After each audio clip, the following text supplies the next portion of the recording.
Isang umaga, tingalingalingalingalingalingalingaling. Star, pahiram naman ako ng black pants mo. May lakad kasi ako mamayang hapon. Kailangan kasi black pants ang isusuot. Hala, gagamitin ko kasi mamayang hapon eh. May event ako.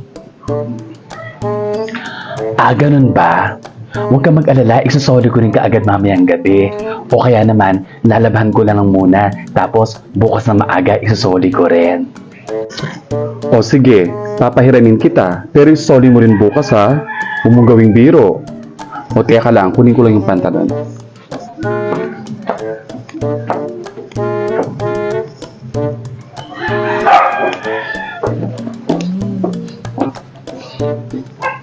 Oh, wala akong paper bag ha. Hawakan mo na lang.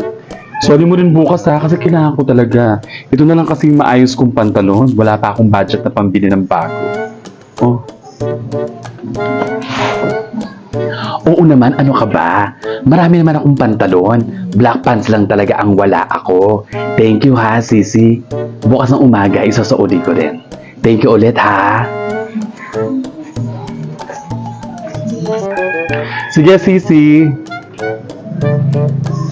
Sana na lang isori na lang niya kagad. Pag nagkataon, yari ako.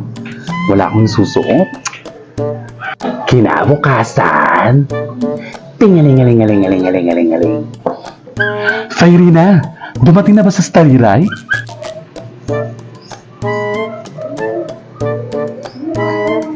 Hindi pa, bakit?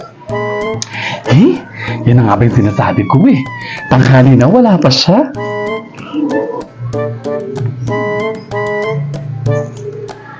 Bakit ba kasi? Ano ba yun? At saka bakit mukhang stress na stress ka? Hay nako, hiniram kasi ni Stariray ang pantalon kong itim kahapon. Kasi daw gagamitin niya kahapon ng hapon. Hindi ko na sana ipapahiram sa kanya kasi may event nga ako ngayon. Dahil kaibigan natin, tapos nangako siya na ibabalik naman na niya maaga ngayon. Tanghali na, wala pa siya. Mamaya ng event ko eh. Stariray, nasan ka na? Oh, ayun na pala sa Stariray oh. Oh, Sisi, bakit ngayon ka lang? Pasensya na kayo ha. Tinanghari na ako ng gising. Late na ako nakauwi kagabi eh. Nasaan yung pantalon? Ay, oo nga pala. Nakalimutan ko, Sisi. Sa sobrang pagod ko kagabi, hindi ko na nalaban yung pantalon. Gusto mo kuhanin ko muna sa bahay? Naku naman, Sisi. Alam mo naman gagamitin ko ngayong araw yung pantalon na yon. May event ako mamaya, di ba? Ano, papasuot mo sa akin yung pantalon na hindi nilabhan? Sorry, Sisi. Pasensya ka na. Nakalimutan ko lang talaga. Sa sobrang pagod ko, hindi ko na naalala. O, paano ngayon yan? Anong gagawin natin? Teka, Sisi. Ano bang kulay ng pantalon ang hiniram sa'yo ni Stariray? Black pants, Sisi. Black pants. Buti na lang pala meron ako sa bahay. Huwag ka na magpa-stress dyan. Sige, papahiramin na lang kita. Sisi Fairina, Sisi Stariray, hindi naman yung pantalon lang ang issue dito. Stariray, dapat mong malaman na ang bawat salitang lumalabas sa bibig natin ay mahalaga at may malaki itong epekto. Dapat mong malaman ang kahalagahan ng pagkakaroon ng isang salita o pagbibitaw ng pangako. Dapat kapag nagbitaw ka ng salita o pangako sa isang tao, dapat mong gawin at tuparin, maliit na bagay man yan o malaki. Dapat mong panindigan ang iyong salita o pangako dahil masakit ito sa mga taong mabibigo o pinaasa mo. At ikaw din naman ang masisira dahil hindi mo ginagawa ang mga sinabi at pinangako mo. Hindi naman ako nagagalit sa iyo, Sisi Stariray.